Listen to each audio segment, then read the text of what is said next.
All right, let's make a formal introduction for our listeners. Good afternoon, Jeff. My name is Claudio. I'm calling you from Washington, D.C., from the studios in Fairfax City. We're very humble, grateful that Jeff Berlin accepted our invitation to our show. Jeff, welcome to the show, man. Thank you. Thank you so much, Bill. Appreciate it. Thank you. The last 2 years have been Let me make very... sure. Go ahead. I do these things reasonably often, and I have to make sure that I show you the respect you deserve. Tell me your name again so that I shall not make a mistake on it. Yeah, Claudio, C-L-A-U-D-I. Claudio.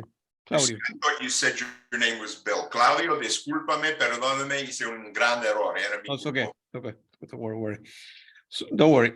So the last 2 years have been very difficult for everybody. You know, some people believe in the vaccine, others don't. But I want to know how COVID affected you, your life, your sanity, your life as a musician. You couldn't tour, so you couldn't do gigs. How are you holding up, man? I'm starting next year, touring again. Yeah. I was scheduled to tour this year, but I canceled because this year, after 4 vaccines, I got COVID. Yeah. And I got very, very sick. My wife got it too, had it too. She got sick. So it concerned me. I mean, it's probably, well, I was concerned in part for the audience because if I got COVID just being in Nashville, I was concerned that people sitting in a close proximity might get COVID. So I canceled. So next year, I'm going to resume, and I'll be touring 2 things: a jazz trio because I love jazz, and that's in Europe because the continent, the countries in Europe, the people there are so supportive of American players and European players of jazz. So. And then I'm going to be touring Jack Bruce, my last record, and I'll be touring in a kind of a rock band. So I'll have 2 tours for next year. And right now I'm writing music for the next record. So good for you, man. Good for you. For people that don't know, were you born in a musical family? How old were you when you perhaps began taking piano lesson or guitar lesson or violin lesson in your case? But feel free to elaborate on that. Well, I was born into a family where my father was an opera singer and very culturally motivated. Yeah. So I had some natural thing for music, and he gave me violin lessons. So I would say from 5 years old to 15, I was, or almost 16. I think I even went into 16, 10, 11 years. I was a fully dedicated student of violin and was taught, I would say, the same way that people are taught classical instruments today, which is by reading and practicing it. So I had a very good foundation. And then when I heard the Beatles and got into that wonderful excitement of that music, I knew I couldn't continue on violin, so I got myself a bass. I got you. And then was family pressure? Because you were a child prodigy in many ways. You were playing in New York. You were, all the Jewish parents, I heard that they want the kids to, play in downtown New York, and then Carnegie Mellon, all these beautiful places. So I was a good violinist. I don't think I was a prodigy. I wasn't that much, to be honest, in love with classical music, although I'm glad for the background. They wanted me to stay in it, but no, when I got my electric bass, nobody said anything. I got you. And you knew at the time, well, you were 17, 18, finished high school. You have the option about... I got my bass. I was 14. Oh, I got you. And then, so eventually you will begin playing there, learning on your own. And I suppose when you were 17, 18, you needed to make a decision, right? It was go to school, forget about music, or give the music a try, and then you end up in Boston and Berklee. Was any family pressure about, hey, forget about music, apply to university and go to school or not? Or I don't recall them doing it. I was on a gig, and the guitarist was playing jazz voicings, and I didn't understand how they worked. So he said there's this school up in Boston called Berklee, and they teach this kind of music. So I decided that's where I wanted to go. So I went to Berklee, and that school made my career and built my foundational understanding of music. I owe a whole life to that school. I got you. Yeah, it's a very good school, very well known school. Although things have changed in the last 20 years there, but why Berklee? Why Berklee and no Juilliard in New York? You were living in New York at the time. Well, I feel that Juilliard might have been, if I'm remembering correctly, Juilliard might have been more of a classical oriented school. Yeah. And having already come from that background, I wanted to understand more the jazz concepts because I felt I had the idea that once you learn jazz, it doesn't necessarily mean that you'd have to be a jazz player. Yeah. Doesn't mean you have to be a jazz musician. So when I went to Berklee, they were teaching jazz, but a lot of the students didn't end up jazz bassists, like Neil Steubenhaus. He became the #1 studio bass player. Abe Laboriel was there when I was there. He became the #1 too. Couple of the most established guys. So in that regard, the learning at Berklee was more jazz in a sense. Although you didn't have to be a jazzer. While Juilliard, I might be wrong, but I had the idea that it was more classic. I just heard about Berklee, checked it out, and said, "This is where I need to go." And even today, if in 20 years you said that it's changed, there's still great core musical programs there. It's really maybe the most sophisticated school one can seek out right now for contemporary playing. Yeah, I have interviewed several people that went to school, and they told me great things about that. It's plus you're living in Boston, you were away from home. On your own. So growing up in life, that was a good experience. Yeah, I went to school there in Boston as well before I moved to DC, and great memory. Difficult winters with the snow, but great time there. So, I think after that, at the time they only have like kind of an office there, and in Boston, but I think they have now one in Barcelona, and they were planning to open that in another country. So they're expanding. But I heard that it's very difficult to be a professor there. I mean, you really need to know your stuff. It's, I can imagine. Well, that's interesting. You should mention it. There's I don't know if it's too early to get into this, but I go to therapy. I go to therapy. I have no shyness about it. And one of the things that motivated me to go to therapy was the fact that I was critical and negative for my whole life, and negative to teachers, negative to people that didn't think like me.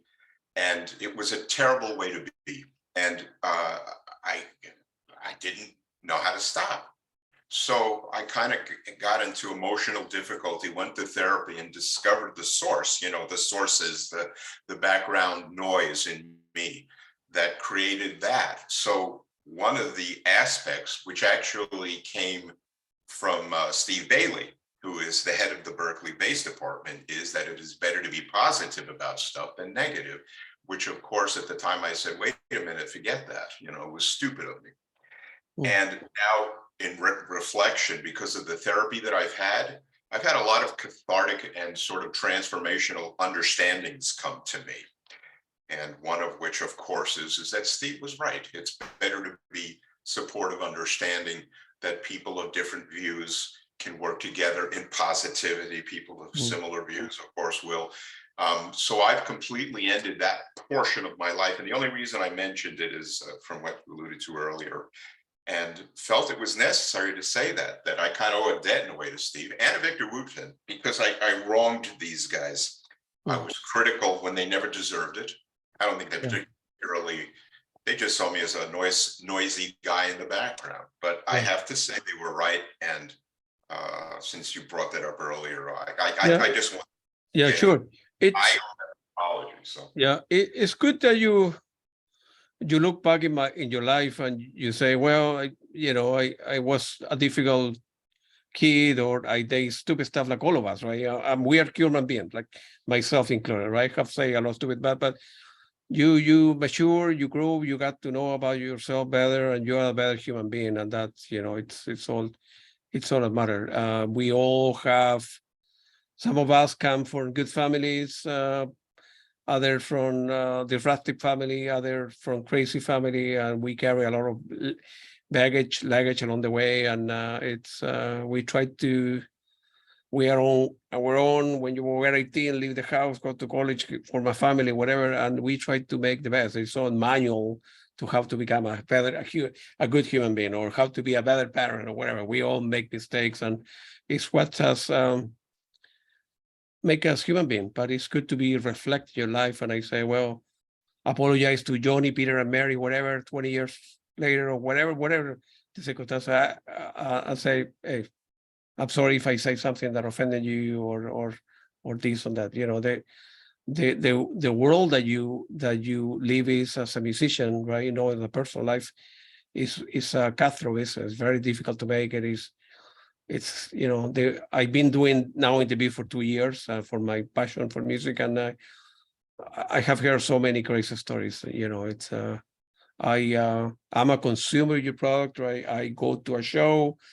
I don't know if you have a good night, if the equipment arrive late, if you have an argument and half an hour before you go stay with the tour manager or whatever. I take a lot of things for granted, and now I've been interviewing people. I begin understanding, you know, you know, how the business is, how difficult it is the life of a musician. You know, so many struggle. Many people do well, many people don't do well. You know, they're not. It's a lucrative field, but it's a lot of expensive. Traveling is expensive. Moving the equipment from point A to point B. You know, the bus, visas. If you come to the United States from different countries. You know, it's not easy. You know, it's not easy to make a living in your world, right? I'd say you're right, but we love to play. We take what comes with it. So yeah, I mean, I can't think, I couldn't do anything else. That's right. Yeah. I have to pluck my bass strings. That's right. I have to. Oh, you know, I had a hand surgery, so about a year ago. Yeah. And muscle still is atrophied. This muscle is fine, but this muscle is atrophied. I have to go and do more exercises because I'm compromised a little bit in this hand. That's right. Yeah. The pain is gone, but I have to do the squeezies or do something. I don't know what I'm finding out. And by the fact that I can't quite do what I used to when I was younger, you know, like that, I have to do almost a little more yobba dabba dabba dabba dabba dabba dabba dabba, a little more legato, and also it gave me other notes. So there's lemonade to be made out of lemons, but I still have to. I can actually almost have a dent. I know you probably can't see it. No, I see it from there. Yeah. Oh wow. Yeah. Do you? All right. Yeah. There's a dent because the muscle isn't working well, but I'm not in pain, so I have to. That's good for you. That's positive I was talking about earlier. Yeah. So after Berklee, why going back to New York? I mean, you have many of the kids that go there, they end up working with, they're doing gigs with the professor. The professor send, you know, a little recommendation, go to DC to play with this guy, or go to that guy. Why going back to New York at the time? It was one of the music capitals of the world. Bass players were used. We were called for jingles, for sessions, for records. It was a very prolific time. I mean, it was a fully rich musical time. Everybody was working, and it was fantastic. And the greatest musicians anywhere. I mean, they were all living there. We all lived together in the same town, of course. And so I'm glad I went to New York and became part of that scene. It was a great one. I beg your pardon? Good for you, man. Yeah, I'm glad, man. Yeah, there's a lot of... And then did you end up, I think, playing with Patrick Moraz at the time, right? Is that correct? Yeah, I got a call, which is an interesting, that's how the universe works in its energy. Somehow I was heard of through Ray Gomez, the great guitarist from, I think he's from Spain, actually, if I'm trying to remember. Anyways, or he's a Frenchman. Forgive me, Ray, I don't recall. It's been a while. And he recommended me, and I got with Ray, then I got with Bill, and then I got with Allan, and that connected. And then I played with Yes, and you know, it was a whole sort of English community that I managed to get with and who allowed me to play with them. Yeah. I'll say for how you were in Patrick Moraz, 1 or 2 record playing with him. I did his first, I believe. Well, First not his, record. no, it can't be his first. It isn't, because he had a band called Refugee, and that's what got him with Yes when Rick Wakeman left. So it was one of the later records, and it's an honor. I mean, took an unknown guy out of the city and put me on a record. Me with Alphonse Mousson, me with Andy Newmark, the great drummer, one of the funkiest drummers on the planet Earth, by the way, Andy Newmark. And it was great. And Patrick put a recommendation for you for Bill Bruford. Is that correct? How you end up? That's why you at the meeting, Bill? Or I think it was more through Ray Gomez, got recommended by Patrick to Bill. And then Pat and Ray said, come play bass because we need a bass player. And so we played, and Bill and I found an affinity for each other as musicians. And that's how we started together. And I think you guys, you work in many records with him, and they were well received at the time. And Bill, I don't know, he was very popular at the time, and all the records that you guys did well received, and you guys did okay, and you were touring a lot. That right? Yes, that is right. And it's it's during the prolific and sort of fusion-esque 70s. There's this funny little comment that Bootsy Collins once made, and he said, or was it Lenny? I don't remember anymore. One of those guys said, like, back then, if you could play, you were a star. And I, again, remember this is way pre-therapy me. So my playing was a way for you to love me. And I would do my thing, and it was exciting, but I can't say it was entirely based in musical honesty as much as it might have been based more in loving me for, oh, look at this. Yeah. So, but yeah, we were all pretty well respected at that particular time, late 70s, for being players, which was a remarkable thing. So. Good for you. And then from there, you end up working with Allan Holdsworth, right? Yeah, I played with Allan after that. We did quite a number of tours. We did one record, which was engineered by Eddie Van Halen. Eddie was a lovely man, a lovely man. One of the sweetest guys I think I'd ever met. I said, how can anybody be so absolutely charming and loving and, be natural to them? I was amazed. And he asked me to join Van Halen, which never really was going to happen because I can't sing. And Michael Anthony, if you look at all the Van Halen videos and anything with Michael, he was the most enthusiastic and team player bassist. His spirit was totally for the band, and my spirit was more into the bass at the time. So I really wouldn't have been a great choice for Van Halen at that particular time. But I got to take my hats off to Michael Anthony. One, he's a terrific rock bass player. I don't think he gets his due. I'm not sure he really cares, and he's a wonderful singer, and he is a fully committed rocker, and band member. He has a band now with Sammy Hagar. So, and I saw that show in Nashville the other day, and man, Michael was rocking it. So I guess I'm saying is that my joining Van Halen probably wouldn't have been the best choice, but Eddie was friends with me and loved my bass playing. Thank you, sir. And he said, would you like to play? But it turned out it was better that Michael had that. Yeah, your life would have been very different, I suppose, right? If you have said yes to them, and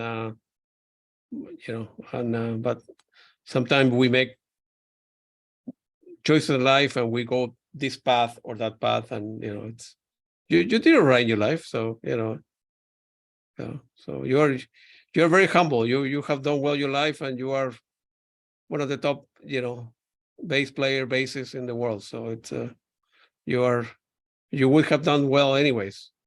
Well, I love music. Yeah. I love It's funny, even with my sort of, attitude, I was always a good team player, always. Yeah. If the leader wanted this, I'd do that. If he wanted that, I'd do that, And I never really had a bad attitude in a group.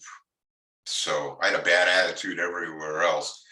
I guess the reason I'm sort of talking about it so much is that the new kind of awareness I have, it's so new. It's like about 3, 4, 5, 6, 7, 8 months, where a man almost 70, where people at the end of my life, I got a concept that people usually got at the beginning of theirs. So at least, even in the therapy, they say, like, at least be grateful you got it. Because some people, we go through life unconscious, and I fortunately didn't. But I am humble, and my humility is real. And I'm grateful to find this, and am continuing to seek it out. But in terms of music, yeah, I want to play the bass in a way that I feel will be special for people. Yeah. I work hard to be melodic and ways that are sort of different, I would say, but I respect every single bass player that does their thing, their way, because there's a lot of room in the world for great talent, Absolutely. I read somewhere that Bill Bruford is very special, to you, and he gave you, I suppose, a good opportunity when you were a young kid, and show you a couple of things, and you become a better person, a better musician. Feel free to elaborate on why Bill had been special for you in your life. Well, he opened doors for me immediately. He made me sort of known in the music community right away. Gave me space to play my knucklehead crazy bass. Helped me to accommodate a live gig more than merely from here, but from here. Sure. Reaching out, and there's so much to say. The things he showed me, just through hanging out with him, the doors he opened. Yeah, I'm very grateful to Bill, but he's also a lovely man. And I called him once or twice and said, "You sure you're going to stay drum retired? I mean, people would love to hear you play again." And he said, "No, I'm done." So you never know what may happen, but he's a smart man. I've never seen anybody that organized his life so perfectly as Bill Bruford. Really? Yeah. I think I emailed his tour manager at the time, and he represented it, whatever, and they told me, no, he's out of the business, and he has enjoyed his life. But you never know, it's yeah. And then you end up began playing with John McLaughlin trio. How that opportunity come about? Well, again, John being one of the greatest guitarists that ever lived, when that, we worship him. We worship Mahavishnu Orchestra. And when he called, he used to have a trio, "Would you like to play?" Wow. I said I would be thrilled to. And I went, and it was Trilak Gurtu with his unique kind of percussion things and the way he did it, and John on acoustic, and I on one little amp. And it was a very, very good trio. Very good trio. Interesting, adventurous, forward thinking. And John, God, I mean, the man is a legend, but there's really no other thing to say. I mean, we toured for months. This little threesome just went here, there, this festival, that festival. One of the most remarkable, musically stimulating events, because every night you had to be on your toes. You had to be really alert and in the pocket and in the concept with John and with Trilak. So I found that a remarkable experience. Yeah. Have you ever played or met with Pandefini at all? Of course, I know you know who he is, but when we were kids, he was teaching at Berklee, and we correct, played. Yeah.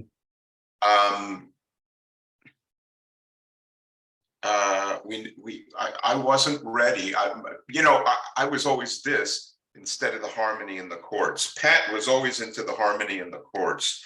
So we probably couldn't have hooked up at that particular time because I wasn't a steady bass player. I was constantly looking.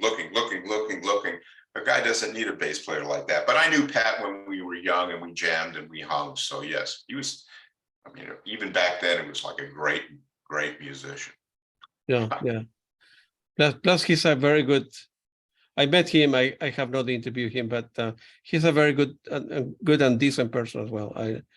Of course, he's an unbelievable guy, and I own all his music and all his record, and I see him every time he comes to town, and he's a very good. Plus he can play with the top musician in the world like yourself. I mean, have you ever looked back and say, man, I was, a kid at 18 who wanted to play music, and now you look back at your life, I play with that guy, the best of the best. It's it's. I did it. I hopped here, there. But this juncture, I would say, now, because I'm not in a band now. Yeah.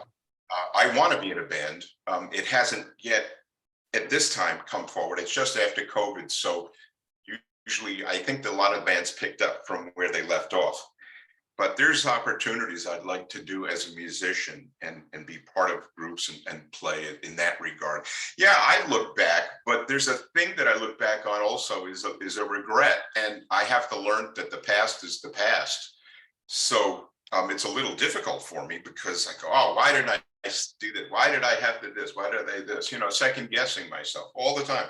And so that's part of the work that I do now, that I have to let this go and be here in this paradigm at this time, at this juncture in my life, and see what is coming and be a good person in that regard. But yeah, I played with, gee whiz, almost everybody at some time or other. It was a remarkable dancing around, Yeah, unbelievable. Yeah, I was checking out your discography, and the people that you have played, man, are the best and the best from every continent and every city in the world. So it's, you are very well. You earn it. You're very fortunate, but you earn it. You earn your way to be able to have been able to play with all these great guys. I know that Jack Brooks has been a big influence in your life, and I think you heard him from Cream. And feel free to elaborate on what he meant to you, his friendship, and then his leadership, his enthusiasm. Well, Jack was the first, I would refer to him as the first great electric bass player. Yeah. The first guy to define a completely original approach to the instrument. Different harmony, different note choices against Eric Clapton's usually one key playing. If the song was in E, Eric stayed in E. That gave a lot of space for Jack to use other harmonies. And when I heard those harmonies, I was flabbergasted. I never thought of such a thing before. I never knew such a thing was possible. So in that regard, Jack greatly and deeply changed me. It was put me on the path that I'm on, when I do my thing, to find new and interesting things. I'm always seeking it out. So for me, when I record or when I try to do things for myself. So that's Jack's thing. I mean, his singing, of course, was great. His songwriting was great. And Cream, for me, was the greatest interacting trio, in electric music. I don't know. Hendrix was a great guitar player and a really great drummer and a good bassist. But there wasn't, I would say, that interactiveness, rather that was provided by Cream. And I think that's why Cream blew everyone away, because three guys were individually at the height of their talent and abilities. Wow, good. That's a very good explanation. Jack really got me. I know that, teaching, schooling, being a professor, helping young kids had been important to you in your life. And what was the motivation for you to found the Players School of Music? Well, it's several reasons, one of which is I wanted to provide a core curriculum for bass players that would help every bass player to improve through music itself. And if someone didn't read, I had a little method or systems, to help them to read, because I always separated learning from playing. It's sort of how I looked at it. So when we play, we just provide what we know. When we learn what we don't know. So that's why I started the player school, so that I could offer to people concepts to practice that would help them to become better bassists, not necessarily to use these concepts on a gig or in music, in writing or playing. That'll happen automatically. But I didn't actually teach anything that was directly related to jobs, to jamming, to playing, because that was its own entity. So we attended to playing, but we also, at least in terms of learning, I wanted to teach guys how to play the bass better, and I still do. So that's what the player school was about. It was about offering content at their level. You can't saturate people, and helping them to become better musicians through the regard of musical content. I still feel it's really a great way, maybe the best for me, that that's how people might improve. So, because every time you have a note, you have to find that note on the neck, and I still am not sure how any other way to do that is better. If it says da da da da da, then I have to go ba da da da da. So I'm learning the neck. That's kind of the core of it. Plus, I love Florida, and I wanted to provide a great school. And I had a lot of international students come too. We had a lot of foreigners come over. Yeah, some young musicians, I don't know if you will agree with me, but they go to your school or the higher professor or whatever the path happened to be on their life to play gigs. I want to earn as opposed to, I want to really learn the instrument. I'm willing to do whatever it takes to do it, and I really want to be a better musician. And then the gigs will come after that, right? So if you're good at what you do, you need to earn your way. You need to learn it well before you can earn gigs. You can always get a gigs playing in a small club, I suppose, in some city, but to be a more crafted, a better musician is much different, right? Well, today I think that you're certainly right.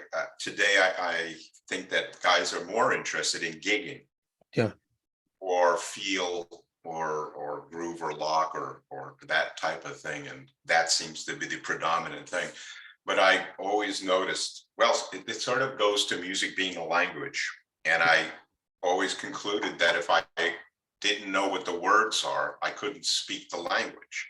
Absolutely, yeah. That always seemed logical to me. So that's sort of the ethic that I try to share, which is, if you want to play better, learning the words, ba ba ba do da ba ba ba ba da da da da do da da da da da da do da. Learning the notes and the harmony, which takes 6 months, a year, something, and you'll benefit from it for the rest. You'll benefit from this for the rest of your life. So, yeah, today I think the focus is more on the playing and jamming, which is ultimately why we want to be players anyway. But it's sort of, to me, I look at a bass almost like, almost like a blender or an electric lawnmower. You have to learn how it works before you can use it well. So my view is that one should jam and play and gig and do clubs and gigs and do all that stuff. And that if someone learns how the bass works and learns music, the harder regard of the bass has always been in a practice room. So if these things, let's say, are challenging here, there won't be a gig out there that will ever challenge anybody. And a couple of guys I teach sometimes, teach online. And some of the guys have been playing with sort of their similar difficulties for years and years and years. And I said, if you practice this, it'll help solve these problems and help to liberate you for life. And that's the message that I try to share with these guys. Do the young kids, in your opinion, you think they rehearse a lot, they play a lot on their own, they really take the stuff seriously, or they want to take the easy shortcut and do play only 1 hour a week versus 3 hours every night or whatever that takes to? Well, I don't know how people actually do it, Yeah. so I'm not sure how to share. I just think that the concept isn't today focused on instrument and regard and learning music. That's my impression from, because I'm online and I write, in a bass group. What's the group? The bass guitar. And so I'll share thoughts and people will respond. So I get from the responses, I noticed that the regard of a bass just for the regard of the bass on its own, the music, a major sound, up and down, resolution, simple concepts. I got the vibe that it really wasn't an interest to people. And because it isn't, I actually developed a system that I call hear training. Yeah. And because reading doesn't seem to have taken on with a large group of guys. So I said, well, if they don't learn by this or by reading, which I recommend that everybody does somewhat, a little bit, but if they don't, I have other ways to teach people lines in music. But yeah, I would say that the practicing a bass, I would like to encourage people to be a little more dedicated to it and get rewards. See, almost everybody, maybe everybody, gets rewarded by doing this. There's no downside at all. There's no negative thing. There's no interference with the art, because when you're doing that 1 hour of reading or playing, then that night you can jam and do your thing. So you're still staying in your happy space while raising up your knowledge space. And so there's just no downside that I can think of. So yeah, I'm sort of a spokesperson for this approach, but I would be happy to share time and space and the stage and a class and other, with people that don't maybe feel that way. That's the new awareness that I came from. Some people might say, well, I'll do it this way and we don't do notes. And I'll say, okay, man, I hear you. Let me share mine. Now people decide what you feel, but right. Yeah, some I think young musicians, some of them are, I don't know, easy for me to say because I'm not a musician, but they don't want to work hard, or they don't want to put the time, and they're not willing to, put the time and energy and enthusiasm that required to be a great musician, whatever instrument you have. Other people rehearse and play and rehearse and play and play and play, and they're getting better. Like, I don't know, a guy like, Pat Metheny will be a good example that he's 60 something and still got the motivation and the energy like a young kid, and he practices every day or 3 hours every day, whatever, whether he's touring or not. He wants to, be better, and he's unbelievable, right? Tony Levin is another example, and now I'm talking about Tony Levin, playing like in a band like King Crimson which is very structured. You need to be at the top of the game, and Robert Fripp is a difficult person to work for. So in some band, you really need to be very good, I suppose, right? So yes, yeah, I didn't know that about him, but difficult. I mean, gosh, we gotta forgive all of our little faux pas. yeah. Yeah, I mean, I came up at a time where we were fanatical about the instrument. See, that's my background. That's my gosh, it's our kind of pathology. Yep. I guess we were fanatical about the instrument. We worked on the instrument, and that was that way. Jaco Pastorius was that way. Mark Egan was that way. Tony Levin was that way. Vinny Colaiuta was that way. Everyone in the Zappa band was that way. I mean, we were all into the instrument, and it would be wonderful that young players today realize that being in the instrument has no downside, just literally none. I mean, zero. And but can only be a positive and a great thing. So yeah, there you go. That's how I feel about it. Yeah, I read somewhere you have been compared to Jaco Pastorius. I never met the guy. I know he's a legend. What's your take on it? Have you ever met the guy? Have you ever exchanged note or played with him a little bit, or when he was alive? Or Yeah, we played one afternoon at MI. Yeah. Institute back in the 80s. It's interesting because he and I shared almost identical friends really? Yeah, identical friends.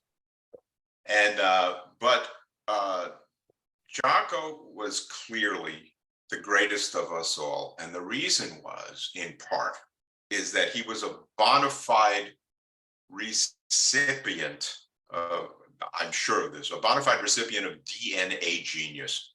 In other words, you look at him and he's just this guy, Jaco, just a guy. And what provided such a profound focus and dead centered, direct into the center of the target focus on playing and writing and developing and hearing a fretless when no one else did, and harmonics when no one else did, and lines of the nature when no one else did. It was the kind of the great luck of the draw. You reach in and the winning number is, when you reach it.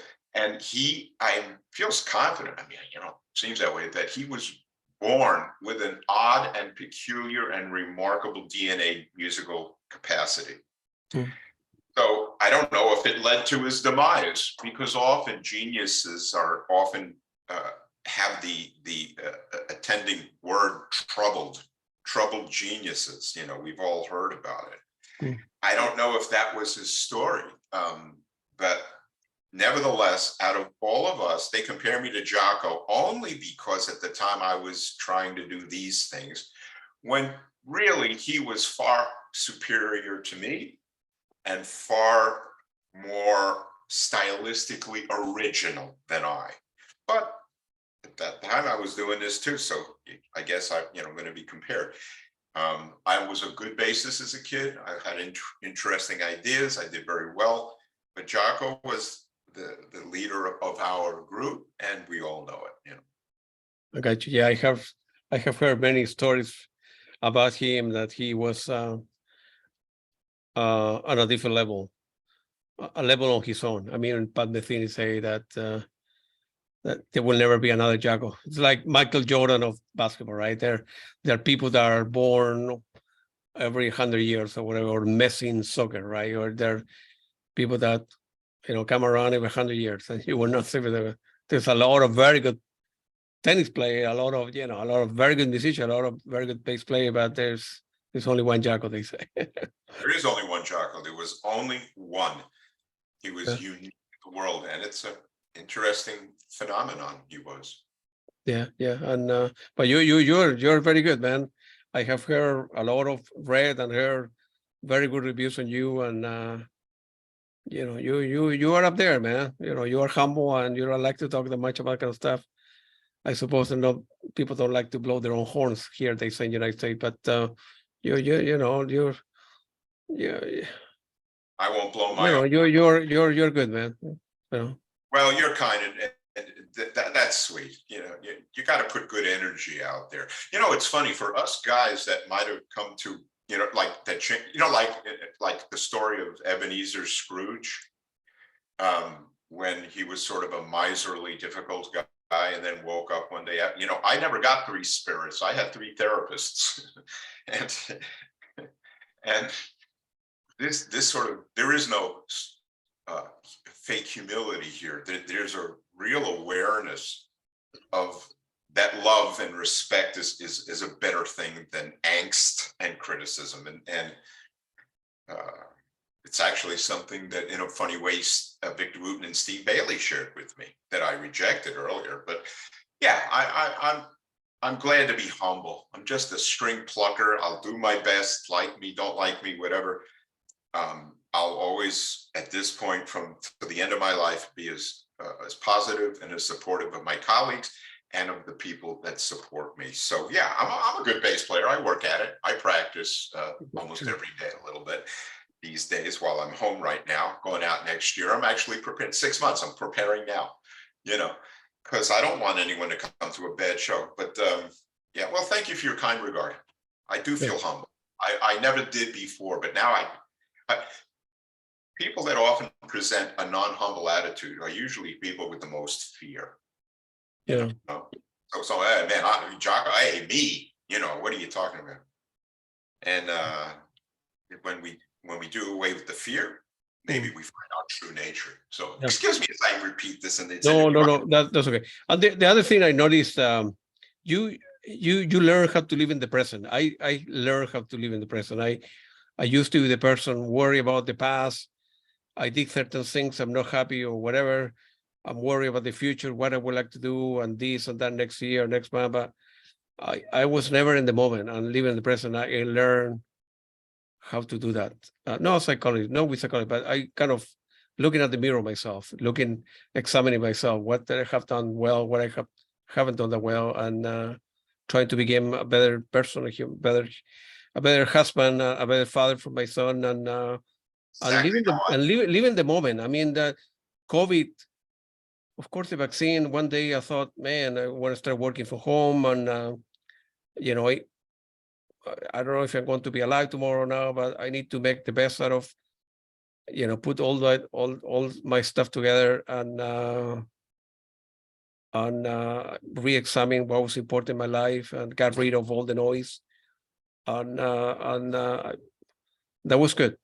So in ways, the COVID was the best thing for me, at least happened in my life, because I was home. I opened one radio station. I always knew that I wanted to do music. I didn't have the time. I was going very fast in my life, doing stuff that I wasn't very happy.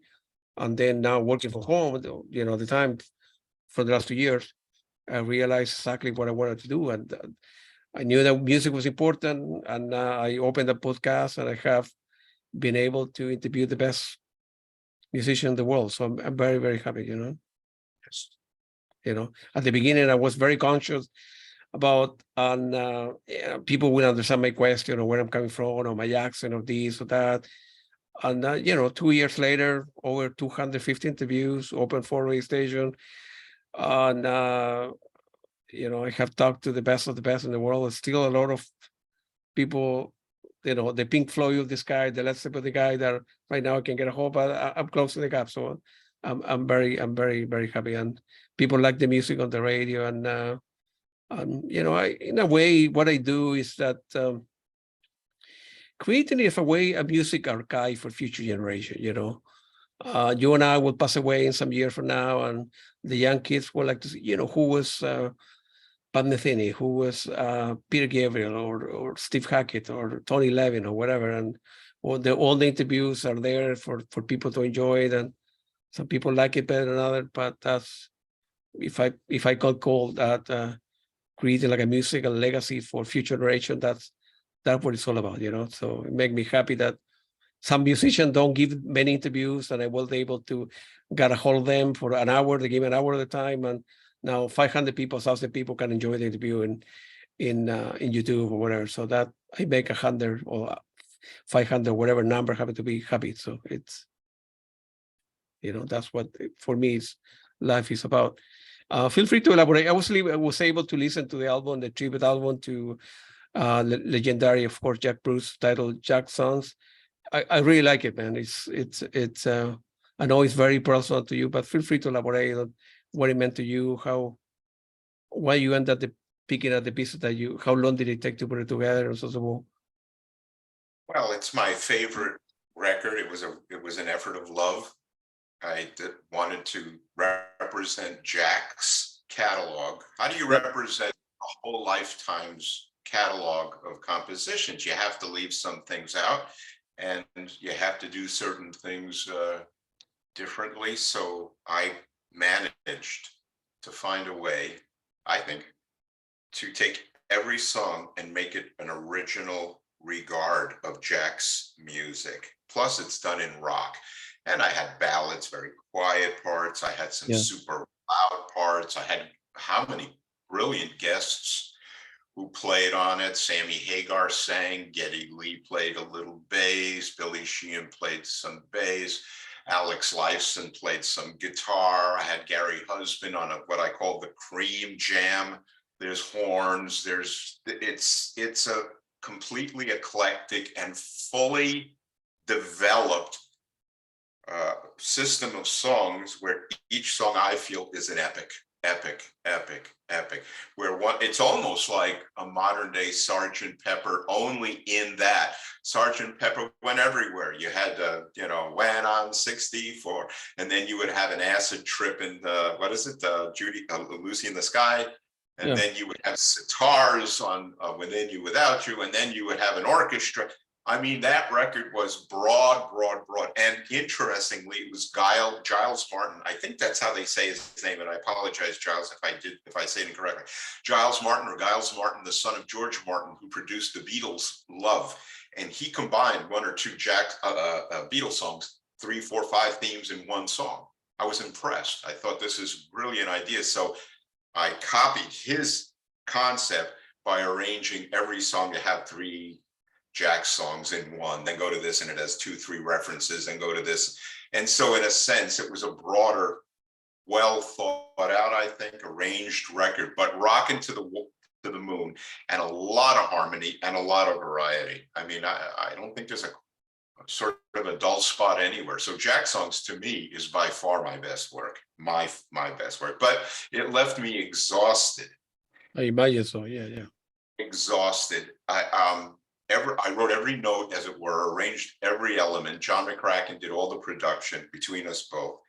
And the work was so intense and for so long that when it finally was finished, I said, I'll never enter into a project like that again, not without, let's say, financing or someone that has a vision of me and wants to finance, or a record company, a record. But I'll do more, I would say, like someone I greatly admire is John Scofield. Greatly admire him. And I listened to music recently, and a lot of his music is the jam, and interestingly, I felt that was a cool way to play bass. So my vision is changing. I just don't think I can do a Jack Songs record ever again. I'm beat.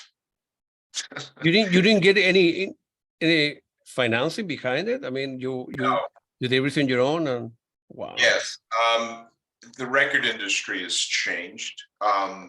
We went to a thing called Pledge Music, and people contributed. They were very generous, but Pledge Music went bankrupt, so we didn't get the money, and they didn't get a CD. But we gave them a download we gave everybody on Pledge Music a free download. And I believe then there was a GoFundMe, which was way smaller amount of contribution, but we honored that. Yeah. Everything came out of my pocket. It was truly a labor of love. I think I'm still financed,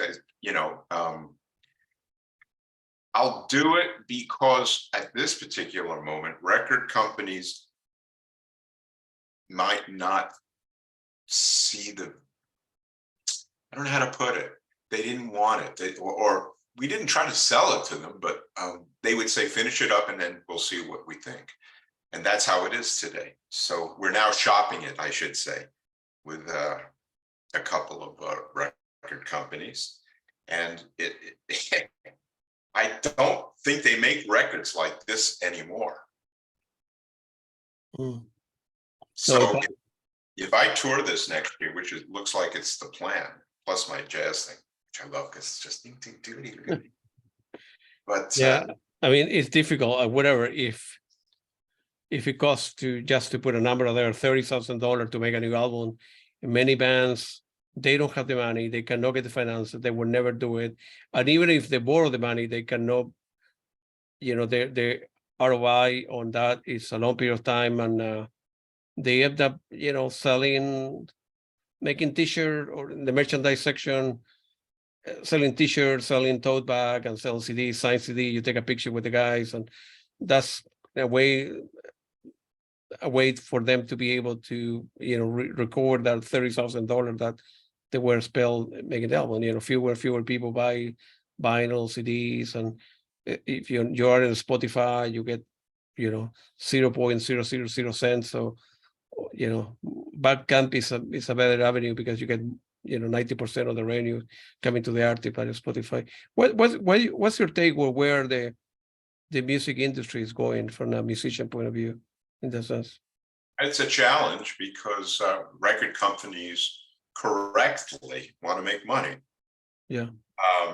I think there's so much free music out there that it seems to have interfered with the sales element of records that some record companies release. I mean, had I released this record, let's say 25 years ago or something, or 30 years ago, I may have sold 100,000. Yeah. I mean, the guest list alone would have stimulated that kind of interest. But times march on. The times they are changing. So we have to live within this system that is here now. I fortunately learned to accommodate where I'm at, instead of fighting it. So if something good comes, fantastic. If they didn't take it, okay. A door opens. Oh, I'll go through it. The door didn't open. Okay. So I guess in a sense, it's accepting what is in this industry, and the industry isn't entirely friendly to musicians right now, but that's just how it is. Yeah. Looking back in your life, Jeff, it's easy to look back in life and change it, but is any particular thing if you could go back and make changes, or any musician that you wish to have played with and it didn't work out or whatever? The only lamentation, and it's still why I'm in therapy about it, is why did I have to come to this awareness now and didn't come to this awareness 40 years ago? Yeah. That is the singular challenge to me at this point. Why couldn't I have been kind? Because I met so many kind people.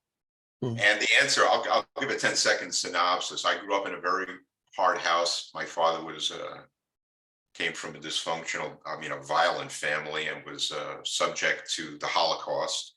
Wow. And survived. And my mother came from a very hard upbringing. And you have to have tools to raise children and give them values. And I struggled with this literally my whole life. So there you go.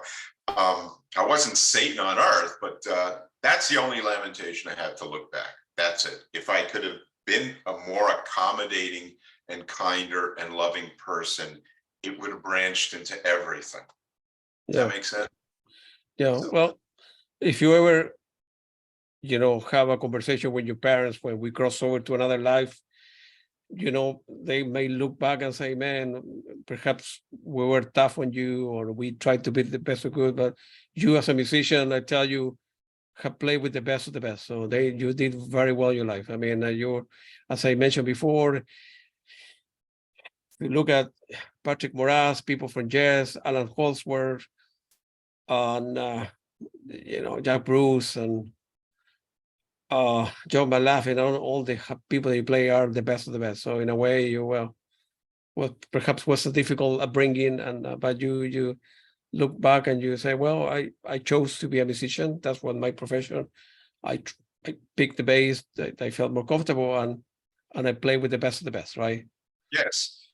So that's a beautiful. Very few people can say that, So it's not that bad. It can't be that bad, right? So no, it isn't bad. It's not bad. It's and I blame nobody. So it's not. Yeah. You're people are fine. I love I love music. I love what's going on, and better. So there you go. I mean, no, everything is in development and flux, developing. Yeah. Feel free to elaborate give me your website where listener can buy your music and can get a hold of you. Yeah, through jeffberlinmusicgroup.com. Okay, perfect. Yeah. I think it's also might be on Bandcamp. I don't know, but it's quite an original sounding record. I don't think they make records like this. I don't think they're out. So yeah, that's kind of it. And then I'll be out next year. So come and say hello. Yeah, where you're going to be playing here in the state or in Europe? You mentioned Europe. They're still working on gigs for the States for Jack, and I'll be doing jazz in Europe in April. Yeah. Any way for you to able to go to Latin America, Argentina, Chile, Brazil, Mexico, and they love jazz there. So they do, and I just came back from Argentina a few months ago. I just did a wonderful little stay down there. Loved Argentina, and because I speak Spanish, it was pretty fun for me to be there and not almost saying a word of English for days. Good for you, man. Yeah, people in Latin American really enjoy good music, and you have a lot to bring to the table. So you're going to be very well received on there. I was thinking about Jaco and me in one respect, that we both sort of shared in our different ways our mental discapacities. We incapacities, his was worse than mine, but it's odd how we had a similar sort of, background. But had he survived, I think he might have found a great deal of joy in his life, poor fellow. Yeah, but he did all right. Okay, Jeff, that's all the time I have. It was very nice talking to you. Good luck to you, and I hope to meet you one day personally and see you playing live, and will be such an honor for me. Man. I would love that. I really would, Claudio. Thank you very much. Thank you. Have a good afternoon, Jeff. The same. Ciao, ciao.